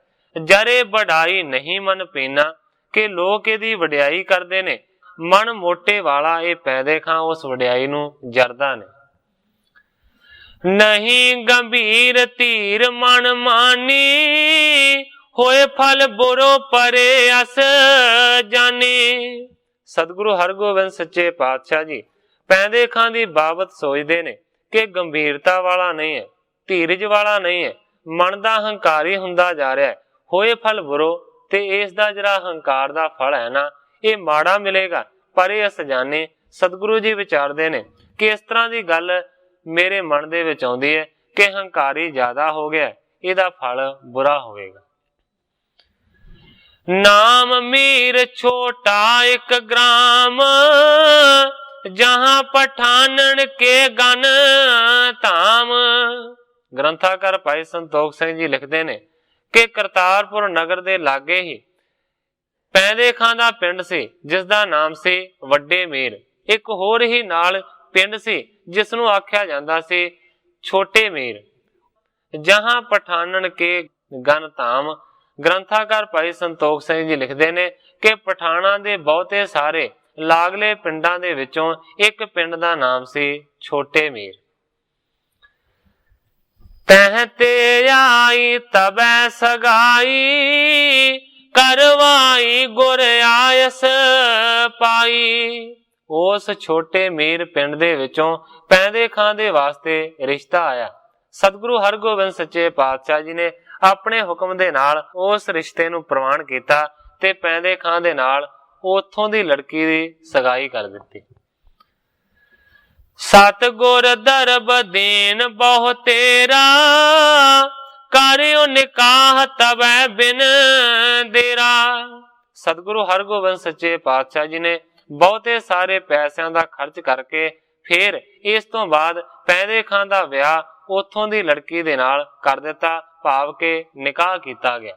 ਆਪਾਂ ਪੰਜਾਬੀ ਦੇ ਵਿੱਚ ਵਿਆਹ ਕਹਿੰਦੇ ਆ, ਪਰ ਜਿਹੜੇ ਮੁਸਲਮਾਨ ਨੇ ਉਹ ਨਿਕਾਹ ਪੜ੍ਹਦੇ ਨੇ। ਇਸ ਤਰੀਕੇ ਦੇ ਨਾਲ ਮੁਸਲਮਾਨੀ ਰੀਤੀ ਦੇ ਨਾਲ ਨਿਕਾਹ ਪੜ੍ਹ ਦਿੱਤਾ ਗਿਆ ਪੈਂਦੇ ਖਾਂ ਦਾ। ਦਾਰਾ ਸੰਗ ਮਿਲਿਓ ਸੁਖ ਪਾਏ, ਬਸੈ ਨਿਸਾ ਤਿਸ ਗ੍ਰਾਮ ਜਾਏ। ਆਪਣੀ ਘਰ ਵਾਲੀ ਦੇ ਨਾਲ ਮਿਲ ਕੇ ਪੈਂਦੇ ਖਾਂ ਰਹਿਣ ਲੱਗਾ, ਸੁਖ ਨੂੰ ਮਾਣ ਕੇ ਰਾਤ ਨੂੰ ਬਸੈ ਨਿਸਾ ਗ੍ਰਾਮੈ ਜਾਏ। ਉਹਨਾਂ ਦੇ ਪਿੰਡ ਦੇ ਭਾਵ ਕਿ ਸਹੁਰਿਆਂ ਦੇ ਪਿੰਡ ਦੇ ਵਿੱਚ ਰਾਤ ਨੂੰ ਜਾ ਕੇ ਰਹਿੰਦਾ। ਇੱਕ ਦਿਨ ਗੁਰ ਸੋ ਕਹਿਓ ਕਰ ਜੋਰ, ਘਰ ਨਾ ਬਣਿਓ ਮੇਰੋ ਕਿਸ ਠੌਰ। ਇੱਕ ਦਿਨ ਸਤਿਗੁਰੂ ਹਰਗੋਬਿੰਦ ਸੱਚੇ ਪਾਤਸ਼ਾਹ ਜੀ ਦੇ ਚਰਨਾਂ ਦੇ ਵਿੱਚ ਪੈਂਦੇ ਖਾਂ ਨੇ ਬੇਨਤੀ ਕੀਤੀ, ਹੱਥ ਜੋੜ ਕੇ ਕਹਿੰਦਾ, ਸੱਚੇ ਪਾਤਸ਼ਾਹ ਘਰ ਨਾ ਬਣਿਓ ਮੇਰੋ ਕਿਸ ਠੌਰ। ਸੱਚੇ ਪਾਤਸ਼ਾਹ ਕਿਸੇ ਵੀ ਜਗ੍ਹਾ ਦੇ ਉੱਤੇ ਮੇਰਾ ਘਰ ਨਹੀਂ ਬਣਿਆ। ਪਾਇਓ ਵਿਆਹ ਯਾਰ ਚਾਹੀਅਤ ਸੋਏ, ਬਿਨਾ ਨਕੇਤ ਨਹੀਂ ਸੁਖ ਹੋਏ। ਪੈਂਦੇ ਖਾਂ ਕਹਿੰਦਾ, ਸੱਚੇ ਪਾਤਸ਼ਾਹ ਪਹਿਲਾਂ ਤੇ ਇਕੱਲਾ ਸਾਂ, ਜਿੱਥੇ ਕਿੱਥੇ ਰਹਿ ਲੈਂਦਾ ਸਾਂ, ਪਰ ਸੱਚੇ ਪਾਤਸ਼ਾਹ ਹੁਣ ਵਿਆਹ ਹੋ ਗਿਆ ਹੈ, ਇਸ ਕਰਕੇ ਘਰ ਤੇ ਜ਼ਰੂਰੀ ਹੀ ਚਾਹੀਦਾ ਹੈ। ਬਿਨਾ ਨਕੇਤ ਨਹੀਂ ਸੁਖ ਹੋਏ। हे ਸੱਚੇ ਪਾਤਸ਼ਾਹ ਬਗੈਰ ਘਰ ਤੋਂ ਕੋਈ ਵੀ ਸੁਖ ਨਹੀਂ। ਸ੍ਰੀ ਹਰਿ ਗੋਬਿੰਦ ਸਾਚ ਪਛਾਨਾ, ਸੁਣ ਪੁਨ ਦੀਨ ਸਦਰਬ ਮਹਾਨਾ। ਸਤਿਗੁਰੂ ਹਰਗੋਬਿੰਦ ਸੱਚੇ ਪਾਤਸ਼ਾਹ ਜੀ ਨੇ ਵਿਚਾਰ ਕੀਤੀ ਹੈ ਕਿ ਪੈਂਦੇ ਖਾਂ ਸੱਚ ਕਹਿ ਰਿਹਾ ਕਿ ਹੁਣ ਤੇ ਇਹਨੂੰ ਘਰ ਸੁੰਦਰ ਦੀ ਲੋੜ ਹੈ। ਸਤਿਗੁਰੂ ਹਰਗੋਬਿੰਦ ਸੱਚੇ ਪਾਤਸ਼ਾਹ ਜੀ ਨੇ ਬਹੁਤ ਸਾਰੀ ਮਾਇਆ ਪੈਂਦੇ ਖਾਂ ਨੂੰ ਘਰ ਬਣਾਉਣ ਦੇ ਵਾਸਤੇ ਦਿੱਤੀ। ਸਾਧਨ ਮੀਰ ਛੋਟੇ ਬਣਵਾਏ, ਸੁੰਦਰ ਮੰਦਰ ਕਹਿ ਚਿਨਵਾਏ। ਉਸ ਛੋਟੇ ਮੀਰ ਪਿੰਡ ਦੇ ਵਿੱਚ ਫਿਰ ਪੈਂਦੇ ਖਾਂ ਨੇ ਆਪਣਾ ਬਹੁਤ ਸੁੰਦਰ ਸਤਿਗੁਰਾਂ ਦੀ ਕਿਰਪਾ ਦੇ ਨਾਲ ਮਕਾਨ ਬਣਾਇਆ ਤੇ ਉਸ ਮਕਾਨ ਦੇ ਵਿੱਚ ਰਹਿਣ ਲੱਗਾ। ਇਸ ਤਰੀਕੇ ਦੇ ਨਾਲ ਉਸ ਵੇਲੇ ਪੈਂਦੇ ਖਾਂ ਦੀ ਸ਼ਾਦੀ ਹੋਈ ਤੇ ਸਤਿਗੁਰਾਂ ਦੀ ਕਿਰਪਾ ਦੇ ਨਾਲ ਉਹਨੂੰ ਘਰ ਵੀ ਮਿਲਿਆ। ਕਵੀ ਕਰਤਾਰ ਸਿੰਘ ਜੀ ਕਲਾਸ ਵਾਲੀਏ ਇਸ ਤਰੀਕੇ ਦੇ ਨਾਲ ਬਿਆਨ ਕਰਦੇ ਨੇ ਇਸ ਘਟਨਾ ਨੂੰ। ਛੋਟਾ ਮੀਰ ਇੱਕ ਪਿੰਡ ਕਰਤਾਰਪੁਰ ਤੋਂ, ਹੈ ਨੇੜੇ ਹੀ ਆਖ ਸੁਨਾਇਆ ਜੀ। ਉੱਥੇ ਵੇਖ ਪਠਾਣਾ ਦਾ ਘਰ ਚੰਗਾ, ਪੈਂਦੇ ਖਾਣ ਦੇ ਤਾਈਂ ਵਿਆਇਆ ਜੀ। ਫੇਰ ਉਸ ਥਾਂ ਉਸ ਦੇ ਵਸਣ ਲਈ, ਫੇਰ ਉਸ ਥਾਂ ਉਸ ਦੇ ਵਸਣ ਲਈ, ਬੜਾ ਸੋਹਣਾ ਮਕਾਨ ਬਣਵਾਇਆ ਜੀ। ਆਖਰ ਇਸ ਪਠਾਨ ਕਰਤਾਰ ਸਿੰਘਾ, ਨਿਮਕ ਖਾ ਕੇ ਬੁਰਾ ਕਮਾਇਆ ਜੀ। ਹੁਣ ਕਰਤਾਰ ਸਿੰਘ ਜੀ ਕਲਾਸ ਵਾਲੀਏ ਲਿਖਦੇ ਨੇ ਕਿ ਸਤਿਗੁਰਾਂ ਨੇ ਉਹਦਾ ਵਿਆਹ ਵੀ ਕੀਤਾ, ਉਹਦਾ ਘਰ ਵੀ ਬਣਵਾਇਆ, ਉਹਦਾ ਬੜਾ ਸਨਮਾਨ ਵੀ ਕੀਤਾ। ਪਰ ਕਰਤਾਰ ਸਿੰਘ ਜੀ ਕਲਾਸ ਵਾਲੇ ਲਿਖਦੇ ਨੇ ਕਿ ਅਖੀਰ ਦੇ ਵੇਲੇ ਇਸ ਨੇ ਨਮਕ ਹਰਾਮੀ ਕੀਤੀ, ਨਮਕ ਨੂੰ ਹਲਾਲ ਕਰਕੇ ਨਹੀਂ ਵਿਖਾਇਆ। ਭਾਵੇਂ ਕਿ ਆਉਣ ਵਾਲੇ ਸਮੇਂ ਦੇ ਵਿੱਚ ਇਹ ਹੋਣ ਵਾਲਾ ਹੈ, ਪਰ ਕਰਤਾਰ ਸਿੰਘ ਜੀ ਕਲਾਸ ਵਾਲੇ ਲਿਖਦੇ ਨੇ ਇਹਨੇ ਅਖੀਰ ਦੇ ਵਿੱਚ ਸਤਿਗੁਰਾਂ ਦੇ ਨਾਲ ਬੁਰਾ ਹੀ ਕੀਤਾ। ਇਸ ਤਰੀਕੇ ਦੇ ਨਾਲ ਸਤਿਗੁਰਾਂ ਨੇ ਉਹਨੂੰ ਸੋਹਣਾ ਘਰ ਵੀ ਉਸ ਛੋਟੇ ਮੀਰ ਪਿੰਡ ਦੇ ਵਿੱਚ ਬਣਵਾ ਦਿੱਤਾ। ਪੁਨ ਬੀਵੀ ਕੇ ਤਬੇ ਭੂਖਣ, ਕਰਵਾਏ ਗਣ ਦੀਨ ਯਦੁਖਣ। ਇਸ ਤੋਂ ਇਲਾਵਾ ਗ੍ਰੰਥਾਕਾਰ ਭਾਈ ਸੰਤੋਖ ਸਿੰਘ ਜੀ ਲਿਖਦੇ ਨੇ ਕਿ ਪੈਂਦੇ ਖਾਂ ਦੀ ਘਰਵਾਲੀ ਦੇ ਵਾਸਤੇ ਸਤਿਗੁਰੂ ਹਰਗੋਬਿੰਦ ਸੱਚੇ ਪਾਤਸ਼ਾਹ ਜੀ ਨੇ ਬਹੁਤ ਕੀਮਤੀ ਗਹਿਣੇ ਬਣਵਾਏ ਤੇ ਉਹ ਵੀ ਸਤਿਗੁਰੂ ਸੱਚੇ ਪਾਤਸ਼ਾਹ ਜੀ ਨੇ ਪੈਂਦੇ ਖਾਂ ਨੂੰ ਦਿੱਤੇ। ਗ੍ਰਹਿ ਸਮਗਰੀ ਦਈ ਬਣਾਏ, ਪੈਂਦੇ ਖਾਣ ਪਾਏ ਹਰ ਖਾਏ। ਘਰ ਦੀ ਸਾਜੋ ਸਮਗਰੀ ਸਮਾਨ ਜਿੰਨਾ ਵੀ ਕੋਈ ਸੀ ਸਾਰਾ ਕੁਝ ਸਤਿਗੁਰੂ ਹਰਗੋਬਿੰਦ ਸੱਚੇ ਪਾਤਸ਼ਾਹ ਜੀ ਨੇ ਪੈਂਦੇ ਖਾਂ ਨੂੰ ਬਣਵਾ ਕੇ ਦਿੱਤਾ ਤੇ ਪੈਂਦੇ ਖਾਂ ਨੇ ਖੁਸ਼ੀ ਦੇ ਨਾਲ ਸਾਰਾ ਕੁਝ ਪ੍ਰਵਾਨ ਕੀਤਾ। ਰਹਿਣ ਲੱਗਿਓ ਬੀਵੀ ਕੇ ਸਾਥ, ਬਹੁਤ ਸੁਖ ਲਹੇ ਕਿਰਪਾ ਗੁਰ ਨਾਥ। ਗ੍ਰੰਥਾਕਾਰ ਭਾਈ ਸੰਤੋਖ ਸਿੰਘ ਜੀ ਲਿਖਦੇ ਨੇ ਆਪਣੀ ਘਰਵਾਲੀ ਦੇ ਨਾਲ ਮਿਲ ਕੇ ਘਰ ਦੇ ਵਿੱਚ ਰਹਿਣ ਲੱਗਾ ਹੈ। ਸਤਿਗੁਰੂ ਹਰਗੋਬਿੰਦ ਸੱਚੇ ਪਾਤਸ਼ਾਹ ਜੀ ਦੀ ਕਿਰਪਾ ਦੇ ਨਾਲ ਸਾਰੇ ਸੁਖ ਪ੍ਰਦਾਨ ਹੋਏ। ਕਹਿਓ ਪ੍ਰਭੂ ਅਬ ਸਦਨ ਬਸੀਜੈ, ਕਬ ਕਬ ਯਤ ਦਿਸ਼ ਆਵਣ ਕੀਜੈ। ਥੋੜੇ ਦਿਨਾਂ ਤੋਂ ਬਾਅਦ ਸਤਿਗੁਰੂ ਹਰਗੋਬਿੰਦ ਸੱਚੇ ਪਾਤਸ਼ਾਹ ਜੀ ਨੇ ਪੈਂਦੇ ਖਾਂ ਨੂੰ ਆਖਿਆ, ਹੇ ਪੈਂਦੇ ਖਾਂ ਹੁਣ ਤੂੰ ਆਪਣੇ ਘਰ ਦੇ ਵਿੱਚ ਹੀ ਰਿਹਾ ਕਰ, ਕਦੇ ਕਦੇ ਆ ਜਾ ਕਰ, ਬਾਕੀ ਸਮਾਂ ਘਰ ਦੇ ਵਿੱਚ ਹੀ ਗੁਜ਼ਾਰਿਆ ਕਰ। जब हम चाहें ले बुलाए, नहीं ता रहो गृह आनंद यो पाए। सतगुरु जी ਪੈਂਦੇ ਖਾਂ ਨੂੰ ਕਹਿੰਦੇ ਨੇ ਕਦੇ ਕਦੇ ਆ ਜਾ ਕਰ, ਜੇਕਰ ਬਹੁਤੀ ਕਦੇ ਲੋੜ ਪਵੇਗੀ ਅਸੀਂ ਤੈਨੂੰ ਆਪ ਬੁਲਾ ਲਿਆ ਕਰਾਂਗੇ, ਨਹੀਂ ਤੇ ਤੂੰ ਆਪਣੇ ਘਰ ਦੇ ਵਿੱਚ ਹੀ ਰਹਿ ਕੇ ਆਨੰਦ ਲੈ, ਖੁਸ਼ੀਆਂ ਮਾਣ। ਮਾਣ ਬਾਕ ਤੈਸੇ ਤਬ ਕਰੈ, ਬਹੁਤ ਦਿਨ ਰਹਿ ਆਪਣੇ ਘਰੇ। ਗ੍ਰੰਥਾਕਾਰ ਭਾਈ ਸੰਤੋਖ ਸਿੰਘ ਜੀ ਲਿਖਦੇ ਨੇ ਕਿ ਸਤਿਗੁਰਾਂ ਦੇ ਬਚਨਾਂ ਨੂੰ ਮੰਨ ਕੇ ਕਾਫੀ ਦਿਨ ਆਪਣੇ ਘਰ ਦੇ ਵਿੱਚ ਰਹਿੰਦਾ ਹੈ, ਕਦੇ ਕਦੇ ਸਤਿਗੁਰਾਂ ਦਾ ਦਰਸ਼ਨ ਕਰਨ ਦੇ ਵਾਸਤੇ ਆ ਜਾਂਦਾ ਹੈ। ਇਸ ਤਰੀਕੇ ਦੇ ਨਾਲ ਜ਼ਿਆਦਾਤਰ ਪੈਂਦੇ ਖਾਂ ਆਪਣੇ ਘਰ ਦੇ ਵਿੱਚ ਹੀ ਰਹਿੰਦਾ। ਇਮ ਪੈਦਾ ਹੋਇਓ ਹੰਕਾਰੀ, ਸਤਿਗੁਰ ਤਿਸ ਕੀ ਲੈ ਸੁਧ ਸਾਰੀ। ਇਸ ਤਰੀਕੇ ਦੇ ਨਾਲ ਕਵੀ ਜੀ ਲਿਖਦੇ ਨੇ ਕਿ ਪੈਂਦੇ ਖਾਂ ਹੰਕਾਰੀ ਹੋ ਗਿਆ, ਸਤਿਗੁਰੂ ਹਰਗੋਬਿੰਦ ਸੱਚੇ ਪਾਤਸ਼ਾਹ ਜੀ ਫਿਰ ਵੀ ਉਸ ਦੀ ਖਬਰਸਾਰ ਹਮੇਸ਼ਾ ਰੱਖਦੇ। किसु वस्त की कमी न कोई, वस्त अमोलक दे गुर सोई। ਪੈਂਦੇ ਖਾਂ ਦੇ ਕੋਲ ਕਿਸੇ ਵੀ ਚੀਜ਼ ਦਾ ਕੋਈ ਵੀ ਘਾਟਾ ਨਹੀਂ, ਕੋਈ ਵੀ ਕਮੀ ਨਹੀਂ, ਕਿਉਂਕਿ ਜਿਹੜੀ ਵੀ ਵੱਡਮੁੱਲੀ ਚੀਜ਼ ਹੁੰਦੀ ਹੈ ਉਹ ਸਤਿਗੁਰੂ ਹਰਗੋਬਿੰਦ ਸੱਚੇ ਪਾਤਸ਼ਾਹ ਜੀ ਪੈਂਦੇ ਖਾਂ ਨੂੰ ਭੇਜ ਦਿੰਦੇ ਨੇ। ਪਿੱਛੇ ਵੀ ਇਸ ਗੱਲ ਦਾ ਜ਼ਿਕਰ ਆਇਆ ਕਿ ਜਿਹੜੀ ਵੀ ਕੀਮਤੀ ਚੀਜ਼ ਹੁੰਦੀ ਹੈ ਸਤਿਗੁਰੂ ਜੀ ਪੈਂਦੇ ਖਾਂ ਨੂੰ ਦੇ ਦਿੰਦੇ ਨੇ। ਹੁਣ ਘਰ ਰਹਿਣ ਦਾ ਹੁਕਮ ਦਿੱਤਾ ਹੈ, ਜੇ ਪੈਂਦੇ ਖਾਂ ਲਾਗੇ ਵੀ ਨਹੀਂ ਹੁੰਦਾ ਤਾਂ ਵੀ ਸਤਿਗੁਰੂ ਜੀ ਕੀਮਤੀ ਚੀਜ਼ ਉਹਦੇ ਘਰ ਭਿਜਵਾ ਦਿੰਦੇ ਨੇ। ਨਿਕਟ ਗ੍ਰਾਮਪੁਰ ਜੇਤ ਕਹਿ, ਗੁਰ ਆਵਣ ਕੀ ਸੁਧ ਕੋ ਲਹੈ। ਕਵੀ ਜੀ ਲਿਖਦੇ ਨੇ ਕਿ ਲਾਗੇ ਲਾਗੇ ਪਿੰਡਾਂ ਦੇ ਵਿੱਚ ਦੂਰ ਦੂਰ ਤੱਕ ਸਤਿਗੁਰਾਂ ਦੇ ਆਉਣ ਦੀ ਜਿਹੜੀ ਖਬਰ ਹੈ ਨਾ ਹੁਣ ਫੈਲ ਗਈ। ਲੈ ਲੈ ਬਹੁ ਵਸਤਨ ਉਪਹਾਰੇ, ਆਵੇਂ ਜਿਤ ਕਿਤ ਤੇ ਦਿਨ ਸਾਰੇ। ਸਾਰਾ ਦਿਨ ਜਿਹੜੀਆਂ ਸੰਗਤਾਂ ਨੇ ਉਹ ਸਤਿਗੁਰਾਂ ਦਾ ਦਰਸ਼ਨ ਕਰਨ ਦੇ ਵਾਸਤੇ ਭੇਟਾਵਾਂ ਨੂੰ ਲੈ ਲੈ ਕੇ ਆਉਂਦੀਆਂ ਰਹਿੰਦੀਆਂ। ਅਰਪਣ ਕਰ ਕਰ ਵਸਤਨ ਬ੍ਰਿੰਦ, ਬੰਦਤ ਸੁੰਦਰ ਪਦ ਅਰ ਬਿੰਦ। ਸੰਗਤਾਂ ਆਉਂਦੀਆਂ ਨੇ, ਬਹੁਤ ਤਰ੍ਹਾਂ ਦੀਆਂ ਭੇਟਾਂ ਸਤਿਗੁਰਾਂ ਦੇ ਚਰਨਾਂ ਦੇ ਵਿੱਚ ਅਰਪਣ ਕਰਦੀਆਂ ਨੇ, ਸਤਿਗੁਰਾਂ ਦਾ ਪਾਵਨ ਪਵਿੱਤਰ ਆਣ ਕੇ ਦਰਸ਼ਨ ਕਰਦੀਆਂ। ਕਰੇ ਮੇਵਰੋ ਟਿਗੇ ਅਰਦਾਸ, ਪੂਰਾ ਸਿੱਖਣ ਕੀ ਸਭ ਆਸ। ਜਿਹੜਾ ਸਤਿਗੁਰਾਂ ਦਾ ਮੇਵੜਾ ਹੈ, ਜਿਹੜਾ ਸਤਿਗੁਰਾਂ ਦਾ ਅਰਦਾਸੀਆ ਹੈ, ਉਹ ਸੰਗਤਾਂ ਦੀਆਂ ਅਰਦਾਸਾਂ ਸਤਿਗੁਰਾਂ ਦੇ ਕੋਲ ਕਰਦਾ ਹੈ ਤੇ ਸਤਿਗੁਰੂ ਜੀ ਹਰ ਇੱਕ ਦੀ ਭਾਵਨਾ ਨੂੰ ਪੂਰੀਆਂ ਕਰਦੇ ਨੇ। ਦਰਸ਼ਨ ਕਰੈ ਨਿਸਾ ਟਿਗ ਰਹਿ, ਗਮਨ ਘਰ ਘਰ ਖੁਸ਼ੀਆਂ ਲਹੈ।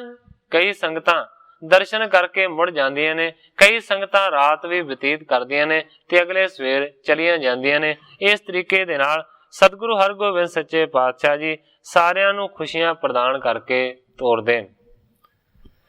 ਸਾਗਰੇ ਦਿਨ ਸਤ ਗੁਰ ਕੇ ਤੀਰ, ਆਏ ਜਾਏ ਸਿੱਖ ਹੋਵਤ ਪੀਰ। ਗ੍ਰੰਥਾਕਾਰ ਭਾਈ ਸੰਤੋਖ ਸਿੰਘ ਜੀ ਲਿਖਦੇ ਨੇ ਕਿ ਸਾਰਾ ਦਿਨ ਸਤਿਗੁਰਾਂ ਦੇ ਕੋਲ ਸੰਗਤਾਂ ਦੀ ਭੀੜ ਜੁੜੀ ਰਹਿੰਦੀ ਹੈ, ਕੋਈ ਆਉਂਦਾ ਹੈ ਤੇ ਕੋਈ ਜਾਂਦਾ।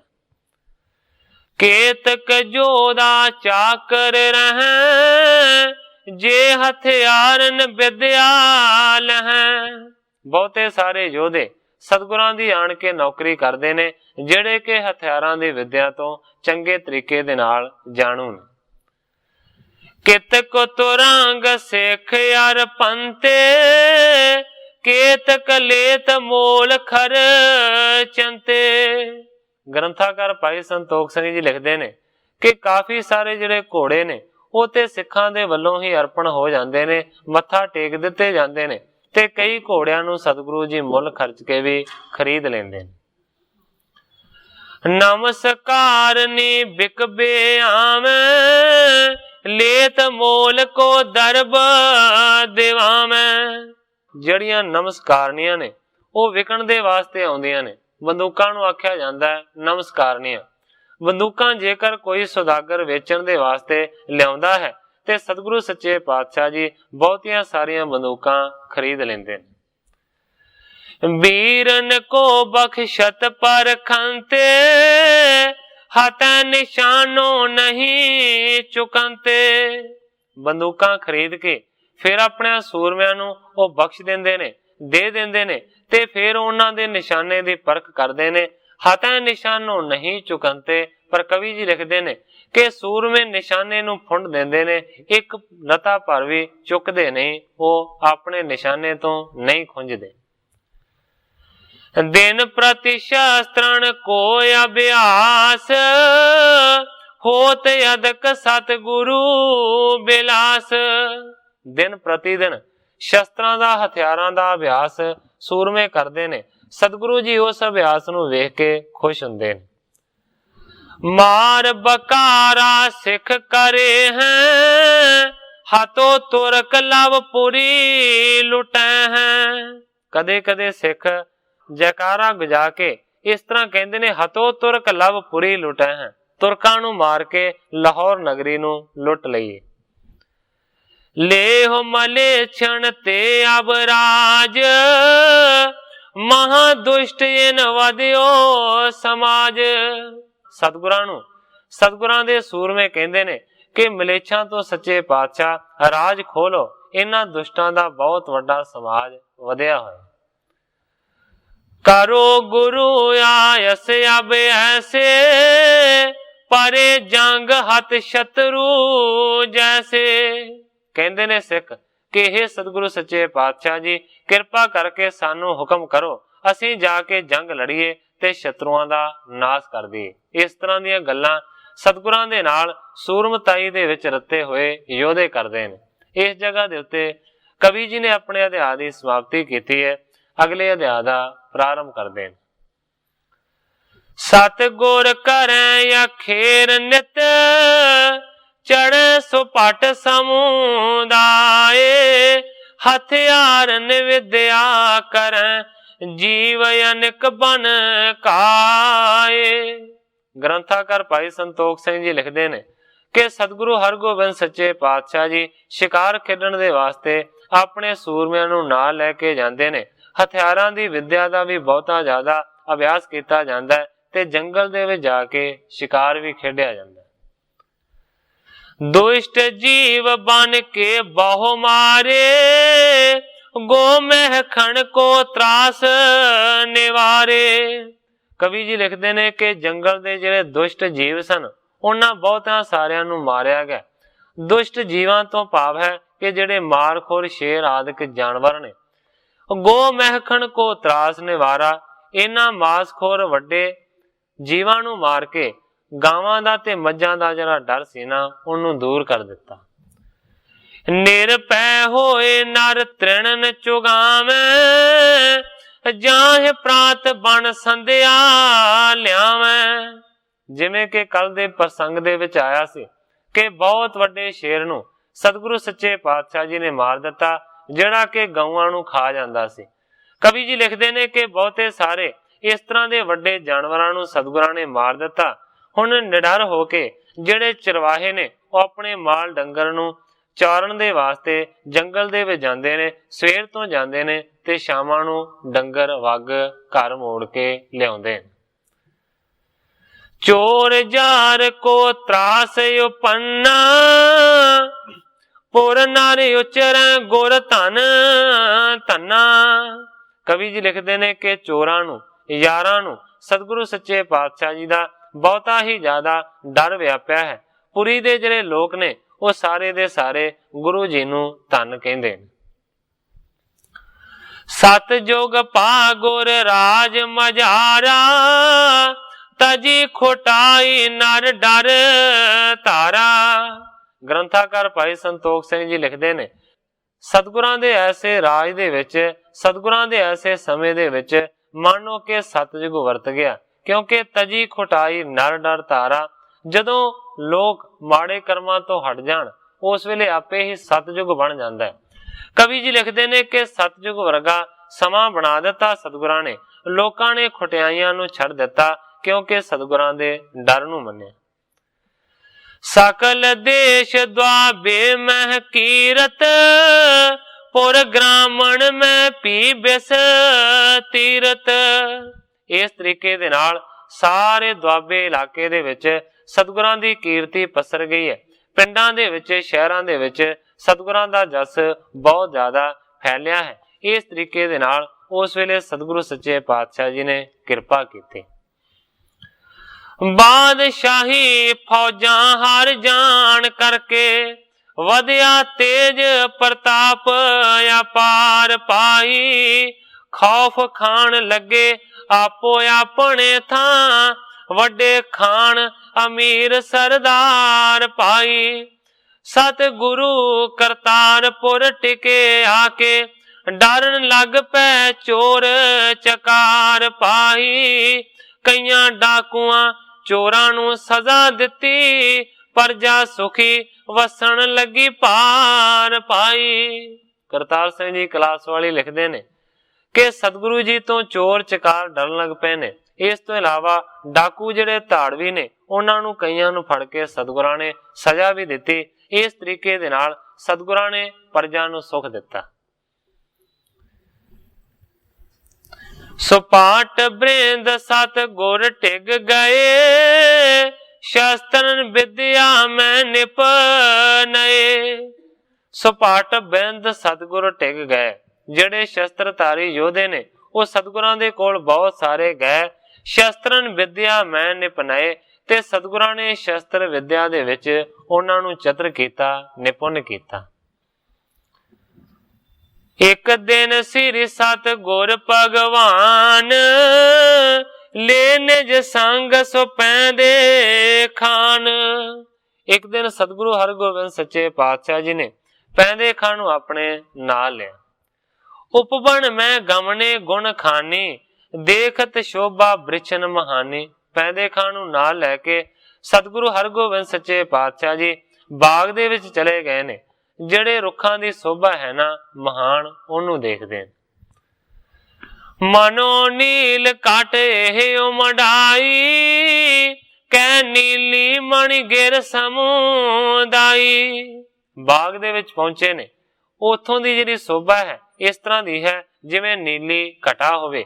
ਕਹਿ ਨੀਲੀ ਮਣੀ ਗਿਰ ਸਮੁਦਾਈ, ਜਾਂ ਇਹ ਸਾਰੇ ਨੀਲੇ ਮਣੀਆਂ ਦੇ ਪਹਾੜ ਹਨ। ਇੰਜ ਲੱਗਦਾ ਹੈ ਫੁੱਲ ਬੂਟੇ। ਅਰਨ ਬਰਨ ਕੇ ਫਲ ਵਿਸਾਲਾ, ਕਤਹੂ ਪੀਤ ਬਿਸਦ ਕੀ ਮਾਲਾ। ਲਾਲ ਰੰਗ ਦੇ ਬਹੁਤੇ ਸਾਰੇ ਫਲ ਨੇ। ਇਸ ਤੋਂ ਇਲਾਵਾ ਕਤਹੂ ਪੀਤ ਬਿਸਦ ਕੀ ਮਾਲਾ, ਕਿਤੇ ਪੀਲੇ ਰੰਗਾਂ ਦੇ ਫੁੱਲ ਨੇ ਤੇ ਕਿਤੇ ਚਿੱਟੇ ਰੰਗਾਂ ਦੇ ਫੁੱਲ ਨੇ। ਅਨਕ ਰੰਗ ਕੀ ਧਾਤ ਮਨੋ ਹੈ, ਨੀਲੋ ਪਰਬਤ ਨੈ ਸਨੋ ਹੈ। ਭਾਵ ਕਿ ਨੀਲਾ ਪਰਬਤ ਅਨੇਕ ਰੰਗਾਂ ਦੀਆਂ ਧਾਤੂਆਂ ਦੇ ਨਾਲ ਜਿਵੇਂ ਸਮੇਤ ਸੋਂਦਾ ਹੋਵੇ, ਇਸ ਤਰ੍ਹਾਂ ਪ੍ਰਤੀਤ ਹੁੰਦਾ।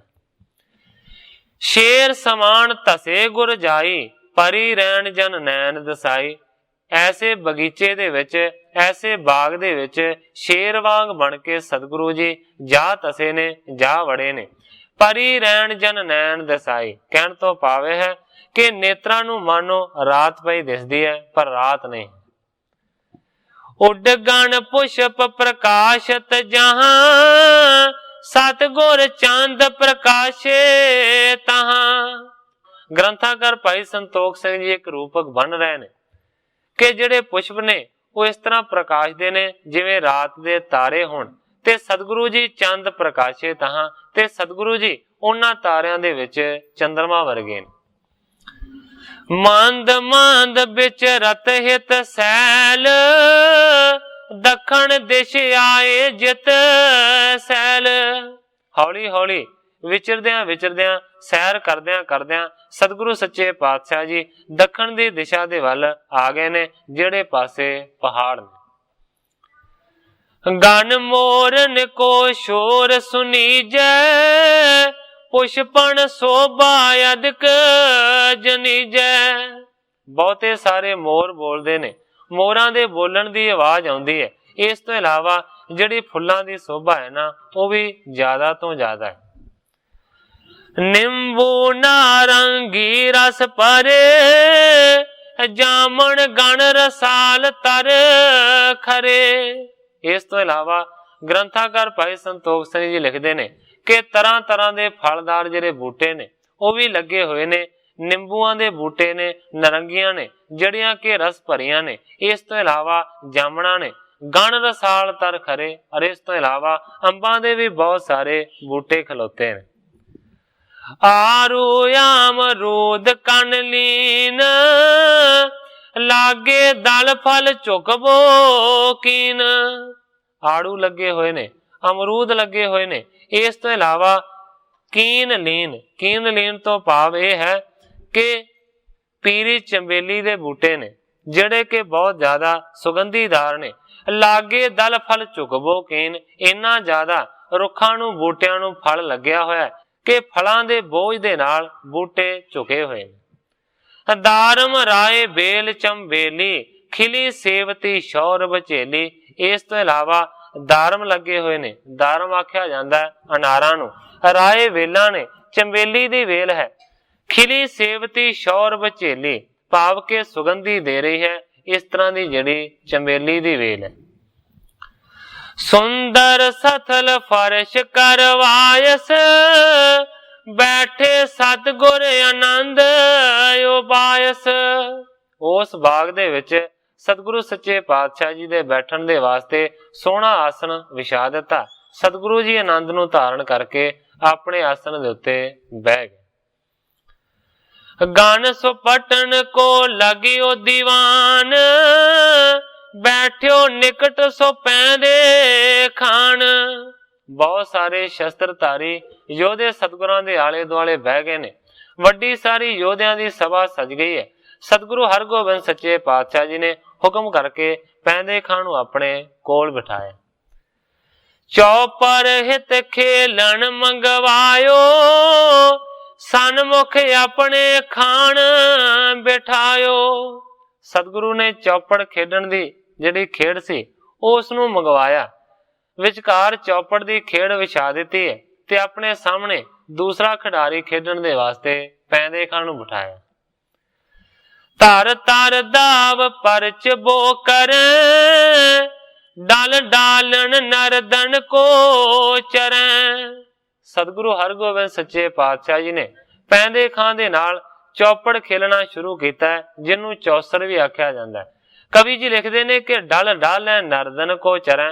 सतगुरु जी डलां नूं सुटदे ने ते फिर उन्हां डलां दे अनुसार अपनियां नरदां नूं चलाउंदे ने। जिवें आपां गोटियां कह दिंदे आ, उहनूं नरदां आख्या जाता है, जिन्हां नूं के पासे सुट के फिर उन्हां दे अनुसार अगे चलाया जाता। कितक काल अष्टापद खेला, जीते गुर डालन को मिला। ग्रंथाकार भाई संतोख सिंह जी लिखते ने काफी समय तक सतगुरु सच्चे पातशाह जी ने उस चौपड़ नूं खेडिया। सतगुरु सच्चे पातशाह जी पैंदे खां तो लगातार जितदे जांदे ने।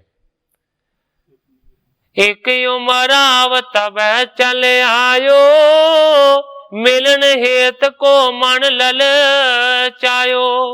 ग्रंथाकार भाई संतोख सिंह जी लिखते ने कि सतगुरु जी अजे चौपड़ नूं खेड ही रहे सन कि इन्ने समय नूं एक उमराव जरनैल उत्थे चल के आ गया है, जिहदा के जी करदा है सतगुरां नूं मिलण दे वास्ते।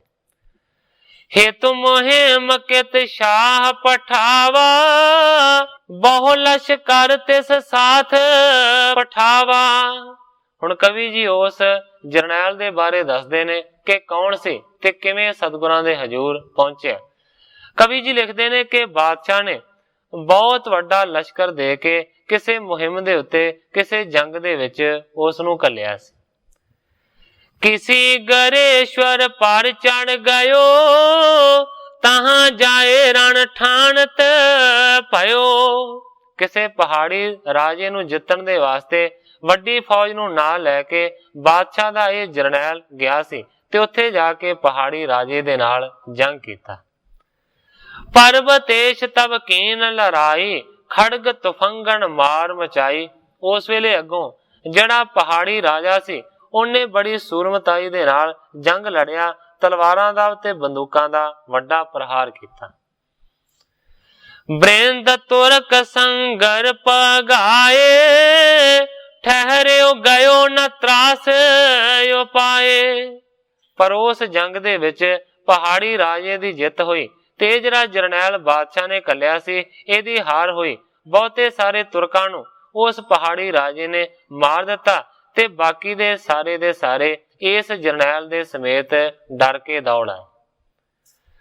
ਭਾਗੇ ਮਾਰ ਖਾਏ ਚਲ ਆਏ, ਸ਼ਾਹਜਹਾਂ ਟਿਗ ਰੋਏ ਸੁਨਾਏ।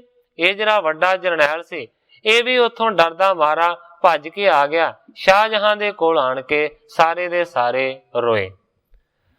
ਕੋ ਪਿਓ ਸ਼ਾਹ ਸੁਣਤ ਰਣ ਹਾਰਾ, ਬਾਰ ਬਾਰ ਉਮਰਾਵਤ ਕਾਰਾ। ਬਾਦਸ਼ਾਹ ਸ਼ਾਹਜਹਾਂ ਨੂੰ ਬਹੁਤ ਜ਼ਿਆਦਾ ਗੁੱਸਾ ਆਇਆ ਜਦੋਂ ਸੁਣਿਆ ਕਿ ਮੈਦਾਨੇ ਜੰਗ ਦੇ ਵਿੱਚੋਂ ਹਾਰ ਕੇ ਡਰ ਕੇ ਭੱਜ ਆਏ ਨੇ। ਬਾਰ ਬਾਰ ਉਮਰਾਵ ਤਿਕਾਰਾ, ਉਸਨੇ ਬਾਰ ਬਾਰ ਇਸ ਉਮਰਾਵ ਨੂੰ ਬਹੁਤ ਜ਼ਿਆਦਾ ਧਿਕਾਰਾਂ ਪਾਈਆਂ। ਖੜਗੇਸ਼ ਪ੍ਰਕਾਸ਼ ਦੇ ਕਰਤਾ ਕਰਤਾਰ ਸਿੰਘ ਜੀ ਕਲਾਸ ਵਾਲੀਏ ਨੇ ਇਸ ਜਰਨੈਲ ਦਾ ਨਾਂ ਅਨਵਰ ਖਾਂ ਲਿਖਿਆ ਹੈ ਕਿ ਅਨਵਰ ਖਾਂ ਉਹਦਾ ਨਾਂ ਸੀ ਜਿਹਨੂੰ ਕਿ ਬਾਦਸ਼ਾਹ ਨੇ ਬੜੀਆਂ ਧਿਕਾਰਾਂ ਪਾਈਆਂ। ਵੱਡੋ ਨਿਲਾਜ ਲਾਜ ਨਹੀਂ ਆਵੇ, ਅਬ ਮਮ ਸਨਮੁਖ ਖਰੋ ਦਿਸਾਵੇਂ। ਬਾਦਸ਼ਾਹ ਕਹਿੰਦਾ ਕਿ ਤੂੰ ਵੱਡਾ ਨਿਲੱਜ ਹੈ, ਵੱਡਾ ਬੇਸ਼ਰਮ ਹੈ, ਹਾਰ ਕੇ ਕਾਇਰ ਬਣ ਕੇ ਮੇਰੇ ਸਾਹਮਣੇ ਆਣ ਕੇ ਖਲੋਤਾ ਹੈ। ਤੈਨੂੰ ਮੇਰੇ ਸਾਹਮਣੇ ਖਲੋ ਕੇ ਵੀ ਅਜੇ ਸੰਗ ਨਹੀਂ ਆਉਂਦੀ, ਮੇਰੀਆਂ ਅੱਖਾਂ ਦੇ ਸਾਹਮਣੇ ਖਲੋਤਾ ਹੈ। ਦੂਰ ਹੋਗੀ ਦੀਰੋ ਗਵਾਰੇ, ਥਿਰੋ ਨ ਮੇਰੇ ਨੇਤਰ ਅਗਾਰੇ। ਬਾਦਸ਼ਾਹ ਨੇ ਗੁੱਸੇ ਦੇ ਨਾਲ ਅਨਵਰ ਖਾਨ ਨੂੰ ਝਿੜਕਿਆ, ਕਹਿੰਦਾ ਕਿ ਤੂੰ ਕਾਇਰ ਹੈ, ਤੂੰ ਗੀਦੀ ਹੈ, ਤੂੰ ਗਵਾਰ ਹੈ, ਰਣ ਭੂਮੀ ਦੇ ਵਿੱਚੋਂ ਦੌੜ ਕੇ ਆ ਗਿਆ। ਥਿਰੋ ਨਾ ਮੇਰੇ ਨੇਤਰਨ ਆਗੇ, ਇਸ ਕਰਕੇ ਮੇਰੀਆਂ ਨਜ਼ਰਾਂ ਤੋਂ ਦੂਰ ਚਲਿਆ ਜਾ, ਮੇਰੀਆਂ ਅੱਖਾਂ ਦੇ ਸਾਹਮਣੇ ਨਾ ਰਹਿ। ਲੱਖ ਕਾਇਰ ਕੋ ਦਿਓ ਨਿਕਾਸ, ਰਹਿਣ ਨ ਦਿਓ ਆਪਣੇ ਪਾਸ। ਗ੍ਰੰਥਾਕਾਰ ਭਾਈ ਸੰਤੋਖ ਸਿੰਘ ਜੀ ਲਿਖਦੇ ਨੇ ਕਿ ਕਾਇਰ ਜਾਣ ਕੇ ਉਸ ਨੂੰ ਆਪਣੇ ਰਾਜ ਦੇ ਵਿੱਚੋਂ ਕੱਢ ਦਿੱਤਾ, ਰਹਿਣ ਨਾ ਦਿਓ ਆਪਣੇ ਪਾਸ। ਬਾਦਸ਼ਾਹ ਨੇ ਆਪਣੇ ਕੋਲ ਉਹਨੂੰ ਰਹਿਣ ਨਹੀਂ ਦਿੱਤਾ। ਸੋ ਦੁਖ ਪਾਏ ਨਿਕਸਿयत ਆਇਓ, ਗੁਰ ਕੋ ਦੇਖੋ ਜਿਸ ਲਲ ਚਾਇਓ।